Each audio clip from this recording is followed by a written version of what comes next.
Hi, Flosstube. It's Arlene here. It's Saturday, February 9th, and it's been a few weeks since I've been here, but I'm glad to be back with you. It's a beautiful, sunny day. I know many of you talk about how weather affects moods. Uh, we had a lovely warm up for a couple of days, and it's awfully cold today, but the sun is out. And I know for me that makes such a huge difference. Where I live, I get a lot of bright sun. I think I face like southeast, and it makes such a huge difference. Like even with heating, on a cold, freezing cold winter day, if the sun is out, like the heat doesn't even need to kick in because it warms up this place, and I so appreciate it. And so um, I just my home right now is filled with light, and that kind of feeling is always appreciated. So I don't know, I think it was last weekend I was thinking maybe next weekend I need to make sure to do a floss tube, and then I was thinking, well, what do I have to talk about? And sort of my backup, so to speak, is always, well, I could always do bobbin lace, as so many people do stitch with me. Once I did I think it was the entire video was basically lace with me, although it's more like you stitch while I'm doing bobbin lace. And so I was thinking, well, it'll just be mostly bobbin lace and maybe a few little stitching things. But when I went to sit down, there's actually more stuff to talk about than I thought. So some of this is going to be stitching and some lace. For those who are new, welcome. In addition to stitching, I also do bobbin lace, and so that's where I'm referring to the lace part of the video, but I always do that at the second half, so for those who are not so interested can peace out at that point. I'm going to pass on the personal updates for the time being and let's just jump into stitching, shall we? My last video, I shared the big finish of the gossamer lace and blackwork project that I've been working on for some time, and there were a few ideas floating in my mind of what I would be tackling next, but I was pretty clear what I was going to do. As repetitive as this may sound, I picked up gossamer lace and cross stitch. So again, for those who are new, I am Works by ABC. I sell my designs on Etsy, as well as now also being distributed by Hoffman, so you can get my designs in other places as well. I designed, this piece is based off of a filet lace tablecloth. And I did this pattern in both, I created the pattern for both a cross stitch I took the design and created a cross stitch pattern and a blackwork pattern. And I completed the full blackwork design. And I decided that I just loved it so much, and I really did want to do more with it. So I started stitching a cross stitch version. Now, I am not planning to stitch the whole thing. One of the things I love, everyone loves to stitch what they love in particular. One of the things that I like to share about my designs is that, at least for some of them, the versatility there is. And for this particular design, I think there's a lot to be said about doing parts of it. So my plan is, for what I'm going to show you, I'll show it again in more detail, is just to do this center part right here. And so what I'm showing you right now, what I have accomplished, is through here. Now, if it seems small, let me get in good focus here. If it seems small, it's because it is. It's on 28 count fabric over 1. And it's partially out of a little bit of laziness of just wanting to do one strand of thread. It's because I had this fabric. This is, now I always get this wrong, so I have to look at the tag correctly. It is smoky white. When I've been posting about this on Instagram, I believe I've called it stormy white, snowy white, and smoky white. It is smoky white. It's a Zweigart printed fabric. So it is sort of the white version of vintage country mocha. Lots of people seem to be familiar with Country Mocha as a printed fabric, meaning it's solid on the back. This is so not going to be able to come across on screen, but it's got a nice modeling to it, just like Country Mocha does on one side. So it's because I had this 28 count fabric and I wanted to do it like this. It's also because I want to do a small hoop finish with this. I just think it'll work to have as a nice model. I am using Classic Colorworks in Blue Moon. I have not used much Classic Colorworks. The overdye, I've done much more with Weeks Dye Works and Gentle Arts. I gotta explore this more because this thread, I have loved the variegation of that. And it's truly like the opposite colors. The blue variegated of this is like the fabric that I used for the black work. I was using, pure white thread for that. Now, just to make note, the pattern for this calls for a secondary color, which for what you're seeing here is only in these, like the center between the circles there and showing up right there. And when you're doing 20, and I didn't want to bring in a second color. One thing I suggest in the pattern, I think I suggested in the pattern, yes, I did, is that what you can do instead is use the same thread, do a half stitch or a 10th stitch with one strand and just get an effect. Well, when you're doing 28 count over 1, just to do one strand 10th stitch, you don't even really get that much of an effect. You really need something finer. So I know about this because of my lace background, so let me share something with all of you. If you ever need a finer thread than a DMC thread for something like this, keep in mind the sewing threads that are out there. Not the majority of sewing threads, which are polyester blends, you may not want to introduce into your cross stitch. But some lines, particularly Gutermann, have a section of sewing threads that are all cotton. This is 100% cotton. And you could get this at Joann's. So most Joann's will have a Gutermann section that has, mostly they call it all sew threads. And then below that, there's a section of all cotton, 100% cotton threads. And this color just worked very well with this color. So what you're seeing there, it's a finer thread than a single strand of like DMC or of any, any typical overdye, but just enough, just fine enough to give me the effect that I needed. Can you see? I think you can see how the sewing thread is a little bit finer than a single strand. So if you ever have a need for that, look at sewing threads at like a Joann's or something like that and look for 100% cotton.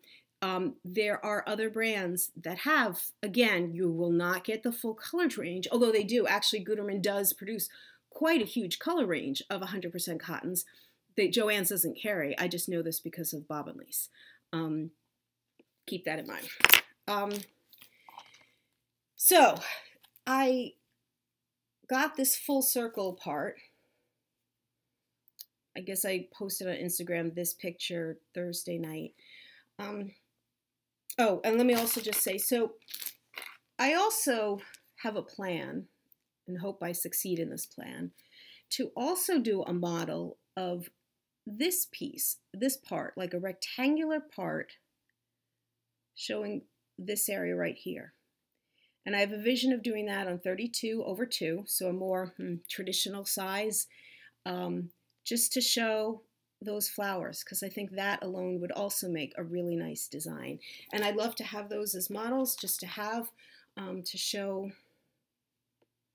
what you can do with a large project, even one that's not like a motif, a spot motif where people say, oh, just stitch one motif of it. Well, you can, even though it doesn't look like it could be broken up. So that's the long-range vision that should happen. But here's a little confession time, folks. I been struggling in my stitching the last few weeks. I'm not going to claim I've lost my stitchy bug that people sometimes do, because I've sat down pretty much every night with needle in hand. I just haven't been putting in as many stitches as I should have for the time I've been sitting. A lot of holding the thread, holding the needle and staring. Yes, getting distracted and whatever, not even saying I'm watching great television or anything like that. It's been bothering me because I love this. I love the look of the variegation. I love that I'm stitching something that so why am I not really getting into it? And that's been bugging me. So once I got to this point, which is a good pause, I'm doing something that's a little unusual for me, which is pausing on a project. I've always talked about how I've mostly been a one project at a time kind of person, but not to a strict that I can't allow myself to do something different. So earlier this week, in thinking about my struggling, I'll call it that, one of the things that has come up multiple times on Fiber Talk. If you are not familiar, you should be. Fiber Talk is a podcast, Gary Parr. I have been on there a number of times. And actually, if you were not aware, I am now actually kind of a regular. Gary's doing something a little different this year with the Wednesday midweek shows. There are 3 of us: Vana, the Twisted Stitcher, everyone knows Vana; Debbie Rowley, who is an amazing canvas work designer, and me, just little old me. We're doing sort of a rotating thing. So about once a month, I will be Gary's chatting partner on any number of things for the midweek show. But it has come up multiple times with multiple guests. He also does a guest on Sundays. Podcast, Fiber Talk, I will link it below, about whenever it comes to stitching, you could always try something different. There's so many things to explore. And so earlier this week, I was thinking, I need to look at my little list, which my little list is basically lots of little scraps of paper that are all over the place. And maybe I need to pick up something from that list. And truthfully, what I really wanted, no, I shouldn't say it that strongly. What's vaguely in the back of my mind is what I think works best for me in these situations is to work on a canvas work piece.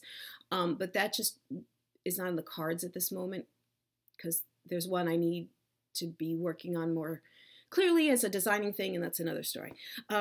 So I turned to my list, and I had a few things on there that became possibilities. And there's a reason I'm building up to showing you this. A long time ago, I showed you this, but I may have showed it you a second time as well. This is thread painting. This is my first and really my only time doing it, but I think it came out pretty decently, and that's all thanks to this book. Needle Painting Embroidery, Fresh Ideas for Beginners by Trish Burr. This is an excellent book. Highly recommend. If you have ever seen thread painting, embroidery of this type and thought, I can never do that, get this book. So I did this as part of a class when I went to the Nordic Needle Retreat in 2013. And some of the things that were always a hump with the idea of doing this, that just got me over the hump. Like hump number 1, yes, you can get some amazing, beautiful, fine cloth that, costs lots of money and everything, but you also could go to Joann's and just get some nice cotton. That's what this is, okay? Number 2, how do you get the design? In this case, it's the first project in the book. They gave us, part of your kit fee was literally getting this book. How do you get the design? This picture right there onto the fabric. There are all kinds of fancy ways to do it, but there's also the whole idea of pick up a pen, the right kind of pen, and just trace it. And and they gave us this pen. This is a Pilot Frixion pen. And I had this all together in one place. So it's erasable gel pen and highlighters, thermosensitive smooth writing gel ink formula disappears with heat, like heat of an iron or a hairdryer, and reappears when you freeze it. I had totally forgotten about that aspect of this, but I vaguely thought, I think they gave us a pen. I'm going to go to the bag, and sure enough, this pen was sitting in there. DMC floss. So I've always wanted to come back and do some more of this because the instructions are so clear. It's the kind of thing like she makes it possible. So I'm a purple person and violets. I'm not crazy about this particular version of a violet, but this picture, this one would have been something as a possibility. But then I was also, as I pointed out to you all, or not point, as I shared with you back in December, I was gifted very kindly this book. This is also a Trish Burr book, and this is why these things were on that list. There are a few projects in this book, and again, because I know how good her instructions are, little pieces of paper, that, and I can get over the hump by saying cotton fabric from Joann's, trace using a pen. I get the basics of how to start, and then I just use the DMC floss and I go with it. There are a few projects from here that I was like, maybe I should do. These all felt a little bit bigger. I mean, the violet was a small thing. These all felt a little bit bigger. But then I went to, shall we call it, door number 3. And I realized that I don't think I even shared this book with you. I got this in December, and I'm pretty sure I didn't show it on a Flosstube. And I think it's because of a fiber talk with Susan O'Connor, who is the editor, owner, big title for Inspirations Magazine. I think I've got that right. That at some point I was on the Inspirations Magazine or Inspiration Studios website, and I was looking at their books. Or maybe this was talked about in the podcast with Gary. I don't remember. But I was looking at this book and I was, And one of the bigger things was Mary Corbett hasn't talked about that on her website. And I was just checking last night. She has not, I don't think she's done a review on this. So like, Mary, and I'll explain why I was particularly interested if Mary had done a review on this book. So this book has some, again, it's embroidery, but with my, one class experience, one little, and some of these involve, like this one involves doing some painting of the fabric first. That's not all in thread, the colors, but that is, okay. Here's it's presented both ways. Here's just thread. Here's thread with some painting on the fabric. I was intrigued. I have to admit there were very few of these that I liked as is because of the colors that were used. But I saw the really neat potential of it. So, and then there were some that I'm like, why did they use the striped fabric there? This just would have looked so much nicer without the striped fabric. So this became the one I decided I needed to give a try to. So this design, but not those colors. Again, fabric from Joann's. Here is what I started. Now, a little commentary here. The way they suggest in this book about transferring the design to fabric included using what they called transfer. Do they call it transfer paper? They call it transfer paper, okay? And I'm curious. Again, I have in my mind what I could do, but I did go to Michael's and found this. And there were a few different kinds, and I thought I was getting what would work for me, which is to say I'd be able to print something. I would scan the book using my little printer at home, scan the page onto the computer, print out using these sheets, iron onto fabric, and the design would show up on the fabric. As opposed to some residue, something like, because the sheets that I thought I wasn't getting, because there was something different. I forget how it was phrased, but there were some things that you would like iron on and it was clearly leaving the, not residue, but part of the sheet would be left behind. Well, no, clearly this is part of the sheet left behind. Now, I clearly ironed this too long. That's why it has like a burnt look to it, okay? But there's a like plasticky, like, can you hear that? Like there's no way you could get a needle, not no way, but you would not be piercing that with a needle. So I don't know what this transfer paper is supposed to be, or if you can actually buy it easily, but lesson learned here, I didn't need to do this. I did perfectly fine printing it out or getting it the right size, just copying it out. The other piece I'm lucky on, the table that you're sitting on right now, is a table from IKEA that I bought when I was moving into this place, and this area was going to be my loft creative space. And I just wanted a table here as a workspace for anything. And it was just luck of looking on IKEA website of, like I wasn't planning to do this, but this exact table, this dimensions and everything came as just a flat, whatever the dimensions are, or where I'm pointing right over there. There's a part of it that is like, it's not quite clear, but a piece of plastic that's see-through.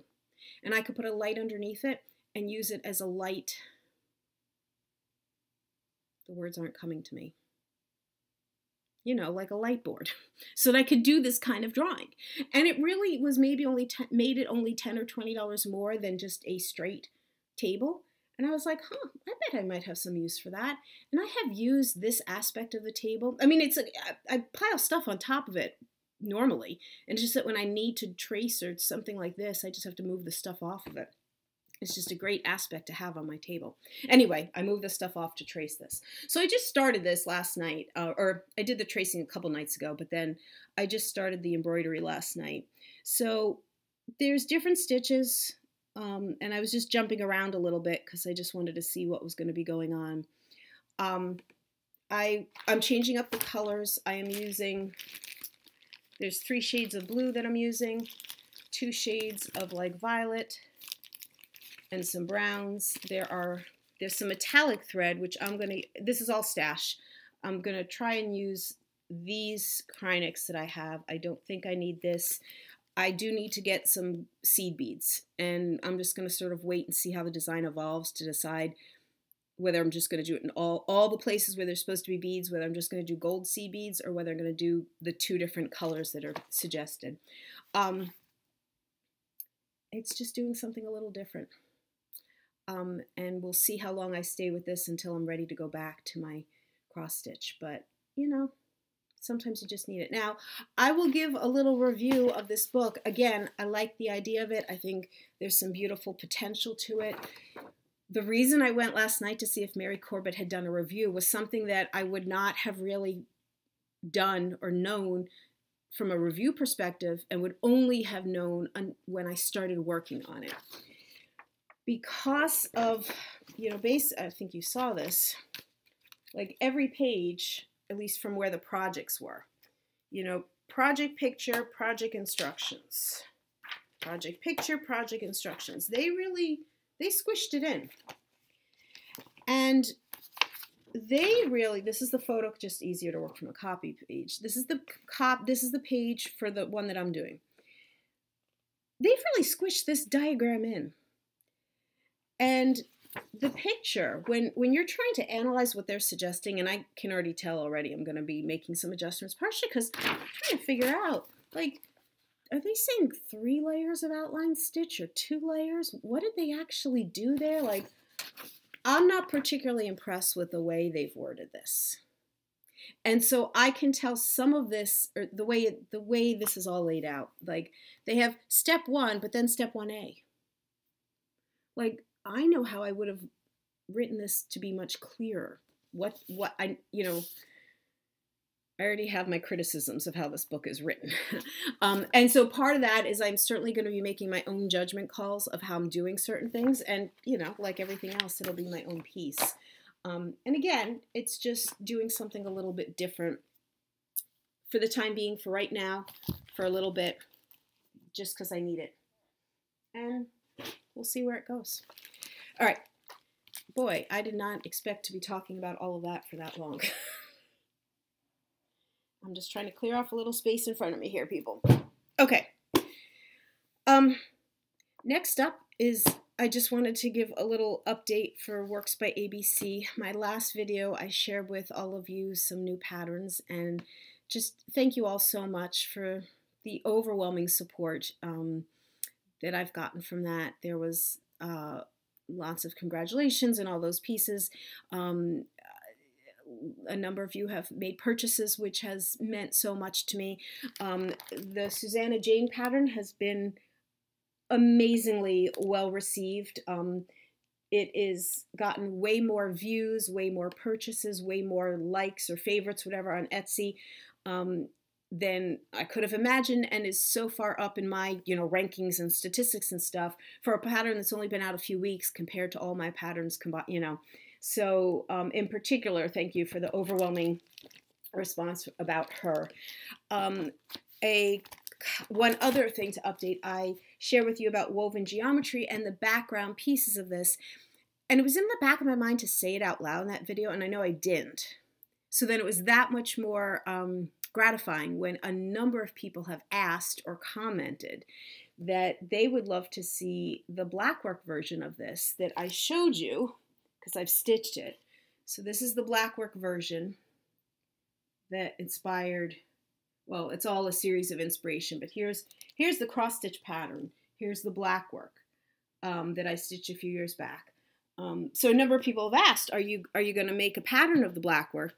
I would love to do the blackwork. So I wanted to make it out there. Yes, I am working on the blackwork version of that, and the next time I release patterns, whenever that will be, there will be a blackwork version of this. So thank you to those who have asked about that or suggested it. It's gratifying to know that there is an interest in that. And then the last, the last Works by ABC update. So as I said, now that I have a full model of gossamer lace and blackwork, this is what the new version will look like. The cover. The previous cover was just a computer-generated picture. It's so big that a photograph, it's hard to capture it, but what I did put on the back is a couple of close-ups. So just wanted to share with you the new version of what the pattern is. Still the pattern, but just to share that I was able to update that. Okay, next on my list, if you follow me on Instagram, a couple weeks ago, I just shared with you some things about needles. And if you don't follow me on Instagram, let me catch you up. So I was at a Michael's and needed to purchase some 28 needles. I was vaguely aware that I had a pack that I kept with projects, with a project bag that I carry, but I wanted another pack to have in my stitching area. And usually well, this might change, for convenience sake, when you can pick up a package of needles at Michael's, DMC needles usually have been pretty fine for me. So I was getting some other stuff, went to the stitching needlework area, went to get DMC needles. And I don't know why or what caught my eye to do this, but hanging, or maybe I pulled off the first thing and then I saw the second thing. These were two packages bought at the same time, same Michaels, hanging one right next to the other. And they are not the same. They are DMC 28s. Now, they're currently each package is missing one needle because of what I'm going to show you in a minute. But one package is 5 needles, one is 6. But more than that, the needles are different. Can you see this one? The eyes are smaller than this one. Okay. Now, to me, these are the eyes the tapestry needles have. These eyes are too small, or not your typical size of tapestry needle eyes. These are smaller than tapestry needle eyes. So the fact that any product at any time, any brand could change over its manufacturing, whatever, fine. But the fact that these were, and there were multiples of each package. Like there was a bunch of 28 needles, probably a total of 8 packages hanging on the little rack, and there were some of each kind. I know there was a time that I had the small-eyed ones, and I know I was thinking, these aren't what 28s should be. They should be a bigger eye. But I didn't make a big, I'm like, oh, maybe DMC's changing their needles. But no, they'll have the, like, but to have them both at the same time in my hands, I was like, this is interesting. So I bought a package of both. And I came home and I posted on Instagram and I tagged DMC because I was kind of curious to see if DMC would respond to any of it. What's up? Why are there 2 different kinds? DMC didn't respond to it. I think I went to Facebook and I messaged them on Facebook and I got like an auto kind of response that basically said, if you have an issue with one of our products, please contact customer service. So I did. And I was trying to bring to their attention that they had a product that was out there as 2 different things. And it wasn't like, are they changing it over? No, because I bought both kinds over a period of time. Well, I got into this email exchange with some customer service person at DMC who, I'm going to make you a bet, probably doesn't even stitch, or probably doesn't stitch using tapestry needles, because she's like, well, let me go check to see what we have here. Yeah, they look like the one in the right or the left, whichever one was on the package or in the picture. She didn't get that I'm trying to bring to her attention she has an inconsistency in her products. Because then she asked me where I bought them. And I'm just trying to say, all right, this is not an issue of a particular store. In this process, I then pulled out the package that I knew I had in my bag of stitching stuff, which I know I've purchased within the last year. I want to say last spring, maybe last summer. And it is, now there's a few needles missing from this. This one is a 5 needle package, but it is actually even different. So here we go. Okay. From the older package, the needle is longer. The eye is the same eye as the bigger eye, but the 2 packages that I bought together were distinctly shorter needles. Well, this exchange with the DMC person, she was like, I'm sorry for your inconvenience. We'll send you a package of 28 needles. What's your address? Okay. What she sent was identical to the small eye needles. For all she cares, or for all she knows, that's what a 28 tapestry needle looks like. I was trying to share, your company has an inconsistency with your product. Maybe this needs to be brought to somebody's attention. She was not getting that. Now, as a part of this, was it last week? I was at my LNS. Now, I had this from some time ago.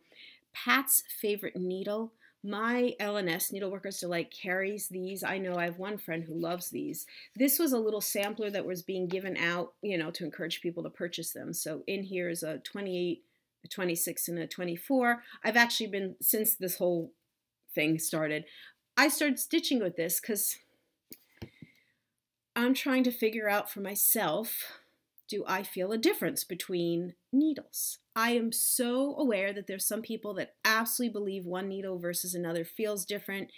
I respect that. I'm struggling to feel it myself. Maybe I would feel it differently from a different type of fabric. So I've been using this the one that has little blue thread still hanging from it, is what I was just using actually on the gossamer lace piece. I'm going to say this, I didn't feel a huge difference. It didn't seem a huge difference from the DMC needle that I had just been using.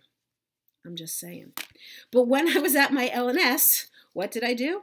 I picked up a package of Bobbin, whatever you say, and a package of John James. Each of them you could see has one sort of sticking out right now because I was comparing them to these. As I suspected, they very much compare with what I'm referring to as the older DMC in terms of length. These newer ones are too short. And eye hole, definitely the longer eye. So these are definitely, and the Pat's one also, are more in comparison to this older one. So here's my little experimentation with needles lately, people. And the end result of this is that I can't say that I have a favorite needle. For me, as long as it does the job of pulling thread through fabric and does not destroy either thread or fabric in the process, I'm okay with it. I know there's some people that talk about like oils on hands or acids on hand, things that affect the needle more. I get that. Maybe I just need to be more sensitive. I don't know. But this has been an interesting experience with DMC in trying to compare needles. So I think I can say I'll be doing my best to be working with more consistent type needles in the future. Maybe doing a little bit more experimentation. Okay. So I am going to start talking about some lace right now. So the first thing lace-wise is to share with you, and I shared this on Instagram also. Last week, a week ago, Saturday, I went to a lace day, which is not my like monthly get-together with a group and we sit and do our projects. This is a once-a-year gathering. There are 3 lace groups in New Jersey. This is the one that's sort of the farthest north geographically, but they're the largest group. They bring in a large vendor who comes down from upstate New York. There's raffle. There's just an annual once-a-year gathering, and they also do classes on Sunday. I don't do any of the classes there. It's just nice to go and get together. Some years purchasing supplies, purchasing items is really important. That really wasn't my focus for this year. So what I knew was going to be there last Saturday was some amazing freebie stuff. A few months ago, one of the she's both a member of my group as well as this large group, and she's actually a teacher, had been demonstrating bobbin lace, and an older gentleman and his wife had seen her and was amazed and said, gosh, I've got these boxes of lace that my first wife, who had passed away 25 years earlier, she collected that stuff and it's just been sitting. I would love to give it to someone who has use for it. And so Pat said, well, we're always happy to do something useful with lace that people who don't know what to do with it, sure, bring it. Now, unfortunately, this was the November meeting that I was not at because where and when he brought it was to my lace group, the group I meet, just because geographically that's what made sense.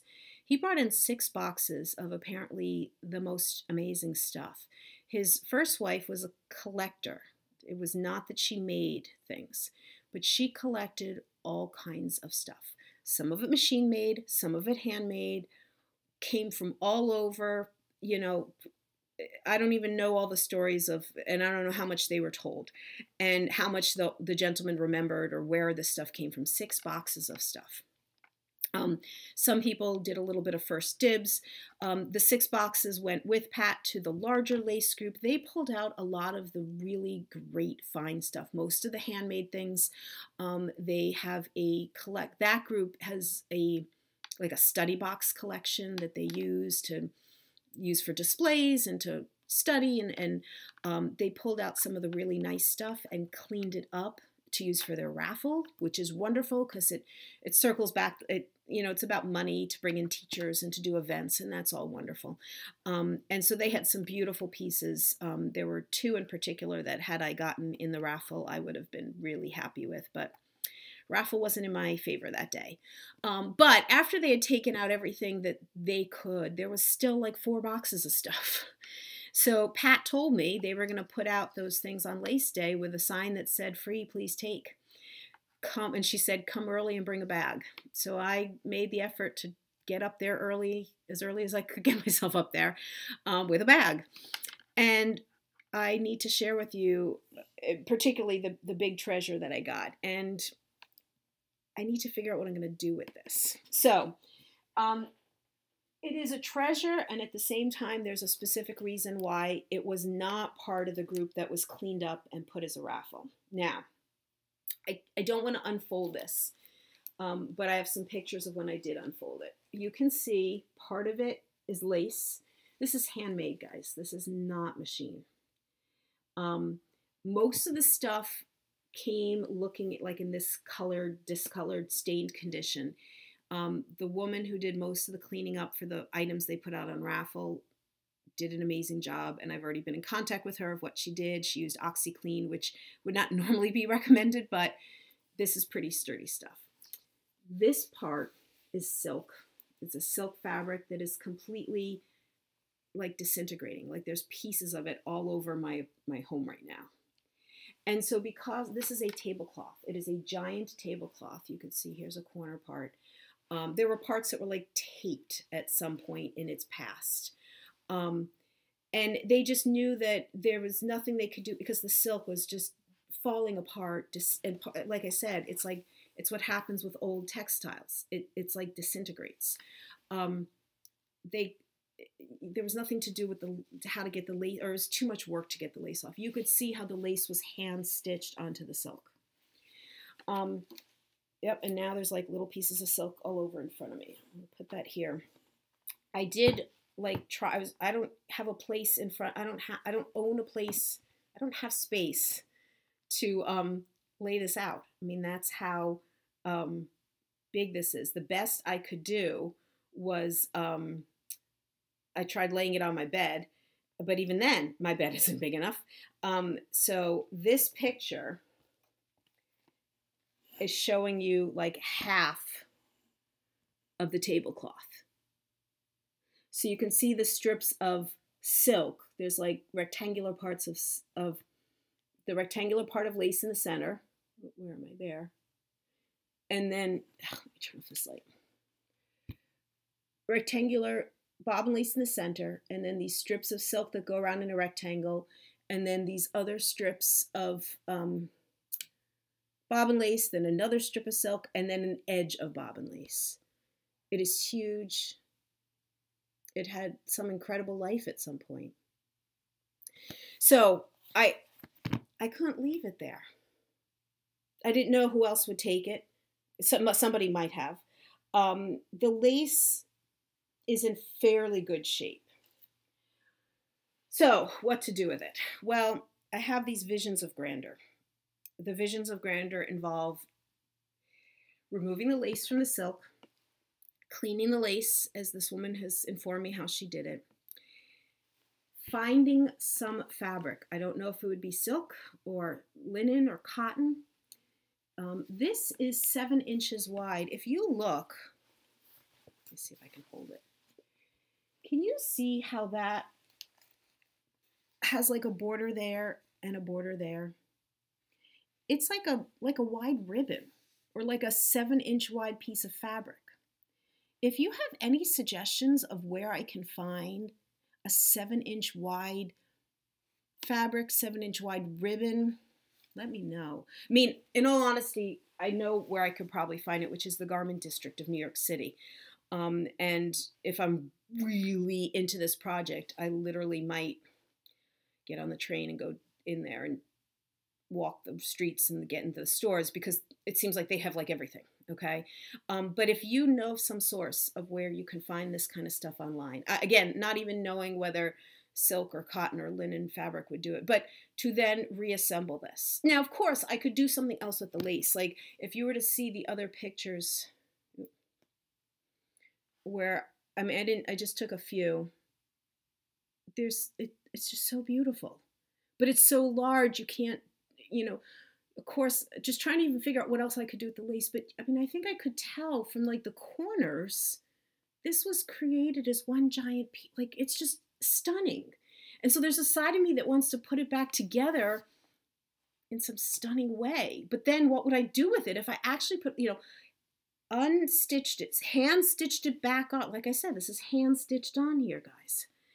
So, if I were to do this, this is a long-term, gentle, little project. It's in my pillowcase right now.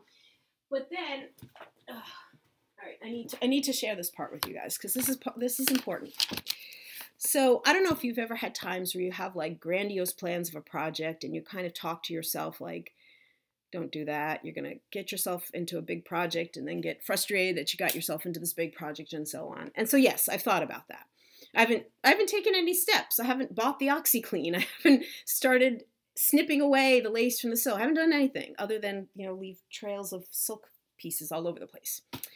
A few days ago, I was looking for something specific in one of my, so I belong to the organization called International Organization of Lace. They put out this magazine called The Bulletin 4 times a year. I was looking for something that I could vaguely remember was in the magazine within the last few years. And I keep them all on the bottom shelves down there. So I was opening them, just looking at the table of contents. Nope, not in there. Kept going. Not that difficult a process if you have them all together in one place. This goes back, this is spring of 2017. So what am I, 8, 9 issues back. Still had not found, by the way, I stopped, I gave up what I was looking for. And looking in this table of contents, I see where the tail of a lace tablecloth. So I gotta go look up this article. Which, I mean, I know I read it at the time, but of course it has no meaning to me back then. But now I'm more intrigued. So it's a story of this woman who, made a lace tablecloth. And when I start to read the article, I realize, oh my gosh. First of all, I have the book. Yes, that's French. No, I don't read French.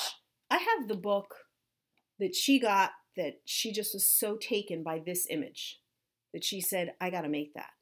She did make it smaller than this, so her tablecloth only has the center part and then a bottom edging because her table isn't this big. She actually made a tablecloth that would fit the size of the table she owned. And she's then referencing when she has both the center part and then the edging created, how much she actually enjoyed. She shocked herself by how much she enjoyed stitching her linen fabric to the lace, referring to a book that I also have, An Introduction to Mounting Lace. This, which of course, you're saying just sew it on. Sure, but there's all kinds of like specialty ways to do things. But I also have that, like the fact that I had the 2 books that are referenced, that I happened to be looking for something else and I spotted this article. And then that same day, I have currently a lot of stuff that, a lot of stuff from my parents' house that I'm trying to figure out what to do with. And it becomes a lot of moving piles. Things that I want to keep. We're not even talking about those kind of decisions. These are decisions that have already been made, and yet there's still too much stuff. Anyway, I'm not going there today. But I was basically moving piles of stuff. And there was a book, the Smithsonian First Ladies Collection. If you are familiar with the museum, American History Museum, part of the Smithsonian, they have the First Ladies Collection that originated just as the dresses, but 100 years later, literally 100 years later, because it was 1914 that it first opened. You know, it's way more than dresses nowadays. Anyway, this was a book. Anyway, as I was moving piles, I just was looking through the beginning introduction. One of the things they're talking about is the preservation of some of the earliest dresses, particularly how silk as a fabric, particularly silk, disintegrates. And because the earliest, the Martha Washington, Abigail Adams, Dolly Madison, you know, that era dresses had pieces of silk or parts of silk, and the struggle, the conservators, you know, this was all on the same day, guys, that all of this on the, you know, just as within this last week since I've acquired this thing, and I'm like, I feel like the universe is sending me all these tablecloth messages that I need to do something with this treasure. And I may need to put in this effort to make this beautiful once again. And then when I do that, I don't know what I'm going to do with this thing, because I certainly don't have a table of that size. But then I would still have a thing of beauty, you know? So I did pick up a few other things. I won't, they're just, this was a piece of black lace. We had a great, I need something white, white paper. We are having some great conversation about whether this was machine made or handmade, with a couple of the good experts that were there that day. And I love conversations with experts like that, and that. This is a piece of filet lace that also, this could potentially be part of inspiration of a cross-stitch design. You could see where it was once like gathered, but this part right there. This is definitely machine, what I'm about to show you, but there's a piece of this that I thought, oh, I just think that motif is so beautiful. It's a repeated motif. That motif is so beautiful. I would love to, you know, somehow translate that into a design like this. I just think the motifs that you find in lace, I would love to make that into a pattern of some kind. And in some way that will do it justice, you know? So, and this was, again, this is machine. There's no doubt about that. But there's a lot of beautiful machine lace out there. I also picked up a few old books and things like that. So now I've been going way longer than I thought I was going to, because I thought, oh, maybe a half hour I'll have to talk about things, and then I would do some lace. And I still am going to do some lace now. But what I think I need to do, all right, I'm going to pause you so I can set up things. Be right back. Okay. We're going to try this. I am doing something a little bit different than what I originally planned, just because of the timing, that what I've already recorded is longer than I thought it was going to. So this isn't going to be as long, whatever. Here I am. For those of you who have never seen bobbin lace before, the simple thing is to say that bobbin lace is one of the ways that lace was made before machines made lace. These are called bobbins. They serve the same function as a sewing machine bobbin, or as a bobbin that you might keep like DMC floss on. They keep thread. They look different, and you'll see how I use them in a minute. It's helpful to kind of keep them in groups, be able to move them around, and so these are bobbin holders that I have on here. I don't remember if I think I've shown this before, or maybe I've done a little bobbin lace with this piece before, but I just didn't feel like going back to check my videos, so I'm just going to start fresh here. I am working on this pattern for the people who are lace makers. It comes from this folder. Here we go. And specifically, it is this pattern. Obviously, I'm not doing it in green. And I am doing this specifically because I have had this clock. It's a Sudbury House clock I picked up for just a few bucks a number of years ago at like a EGA group sell-off of a deceased member's items. And I want to make a piece of lace to put inside the clock. What I needed was a piece of lace that had 12, say points, but 12 somethings. It is actually harder to find a 12 pointed piece than you would think. There's a lot of 6 pointed, 10 pointed, but then I got this or found this packet of designs and realized there were actually 2 or 3 in here that had 12, and I thought, I've hit the jackpot. So I'm going to start working, and I'm trying to see if I'm... Okay. So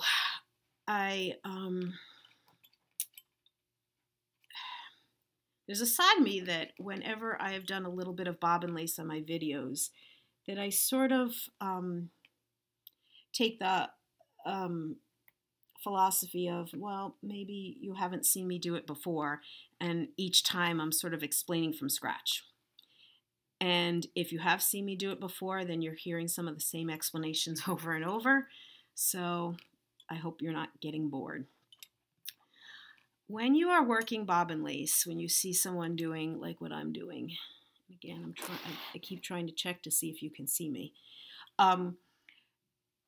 One of the first questions I get is, how do you know which bobbin to pick up or what to do with them? Well, in a piece like what I'm working here, which is a very geometrical style, there's an element of you're looking for pairs. You actually work in pairs coming from pinholes. And if there isn't a pair where you need it to be, well, you got to stop and figure out what you did wrong. And that happened to me this morning. I was trying to get this in a good place so that I'd be able to do this and talk at the same time. And I was doing one of these motifs that are called spiders, and I'd made a mistake, and I got to a certain point, and there wasn't a thread, or I should say threads, where there needed to be. And I had to go back. I had to figure out where the mistake was and unlace, just like when you're cross-stitching and you make a mistake. Sure, there's some times where you can fudge it, and there's other times where you can't. And the mistake I made this morning was a case where I could not fudge it. When I say that you work in pairs, actually where I'm working right now is a really good example. So you can see this darker solid color blue. This is the worker pair of this area that I'm working on. It's a variegated thread that I'm using for the others is called the passives because they basically just sit there. They're passive. For this area that I'm working, there are passives and a worker pair. And I am doing for this area what's called a cloth stitch. Terminology gets a little skewed from one area to the other. It's not called a cloth stitch in England. It's called a hole stitch, but a hole stitch is called something else in other parts, blah, blah, blah. But let's just say for here it's a cloth stitch. And what a cloth stitch is, I'm picking up 2 pairs right here. You take the center 2 here and you cross what you would call like number 2 over number 3. Then you take the right hand ones from each side and you cross it over, it's called a twist, the left hand ones. And then you repeat the center movement again. So those 3 movements together are called cross, twist, cross. Here we go. Cross, twist, cross. Cross, twist, cross. You may look when I go the next back and forth row and say, oh my gosh, she's going so quick. No, you should see, and you probably could if you did enough Googling around on YouTube. There are some people that go ridiculously fast. There are plenty who go slow. I mean, it's all what you do. Here I am bringing in a new pair. So this area that I'm working, called a trail, for each back and forth that I'm doing, I'm bringing in a new pair when I'm on this side, and I'm dropping out a pair when I'm on that side. So that's why overall the size of the trail or the width of the trail is going to remain the same. Now when working on a pattern like this, you basically, or the best strategy, I guess you could say, the way I was taught, and certainly makes the most logical sense to me, the best strategy is to kind of keep going in a particular area until you can't do anything more in that area because you need threads from another area. And I'll explain what I mean by that in a second, because in a moment, I'm not going to be able to get any further on this trail because I need threads from another area, and that means I'm going to need to complete a motif from another area. So again, all you're seeing me do is cross, twist, cross, back and forth. It may be that when I've done bobbin lace on camera before, that's like almost the only thing I've done, because there's some things that I wouldn't be able to talk and do at the same time. Let's see, okay. So at this point, all of these guys are all bobbins that are coming off of the trail. They're done for the moment. And so what I'm doing is I'm putting them in a bobbin holder and just moving them off to the side. Now, if I didn't have this set up for you guys to watch, I'd have a little piece of cloth covering over these pins because these threads are getting a little, caught up in the pins. And when I'm done filming this, I'll get out my little piece of cloth and put that there just to prevent any snags. But, sometimes you do stuff for camera purposes. The variegated thread that I'm using is where am I going here? Oh yes, so this thread is coming in here. It's going out here. I get asked about the pins. So you can see all of this here. These are all pins, but maybe you could also see over here I've pulled pins out. And the truth is I could be pulling out a bunch of other pins right now. You need to keep the pins in, like for this area, a good inch or so, just to make sure it's holding the shape so that you're not going to tension it out. But after, and in some kinds of lace, not even an inch. Other kinds of lace, maybe more than an inch. But after that point, believe it or not, the thread is where it's going to be, and you can remove the pins. I mean, that's always, I certainly know when I first started, sort of that shocking moment of, the pins could come out. Yes, they can. It won't all fall apart. There's always that moment where you think it's all going to fall apart. No, it's not. Oops. So now I've gotten to the point on this side, and because I'm filming on my laptop, I can't zoom in. If I were on my iPad, which is what I was originally going to do, and I will do some other time, I would be zooming in right now. This pair is now going to, the threads are now going to start being left off on this side.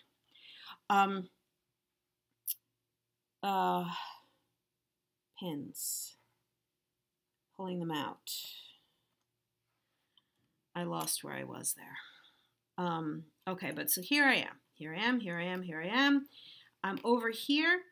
If I want to continue any more with this trail, I can't, because the worker needs another passive to come from this other side. So this is what I was saying, how a good method is to work a certain area until you literally can't work that area anymore. And so what I would do is I would gather these up in a holder. And what I need to do next is this area right, you can't see that pin. I have a pencil here. Right here, I know you really can't see it, but there's a motif that's called a spider. And I need to do that motif, which will then, when it's finished, have threads coming off that go into the trail. And then I would do that trail there. So I would do that trail there, or I could do the trail that's going on in here. Either way. Yeah. So I think, as I'm looking at the time, I think that's going to make this video long enough. It would be great if I could do a video that would be some good close-ups. I would film it on my iPad. It could just be bobbin lace and help answer more questions that I get asked. But I think I'm going to wrap this up for today with that. Thank you as always for being here. I appreciate all the love, all the comments, all the likes, all the support that you all give. I appreciate this community so much. Till next time.